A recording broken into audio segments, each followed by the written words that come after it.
अथ श्रीनृसिंहस्तुतिः।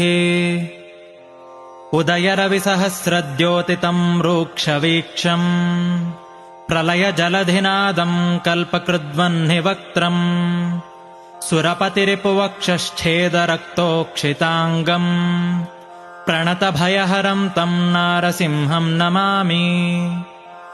प्रलयरविकरालाकाररुक्चक्रवालम् विरलयदुरुरोचीरोचिता शान्तराल प्रतिभयतमकोपात्युत्कटोच्चाट्टहासिन् दह दह नरसिंहासह्यवीर्याहितम् मे।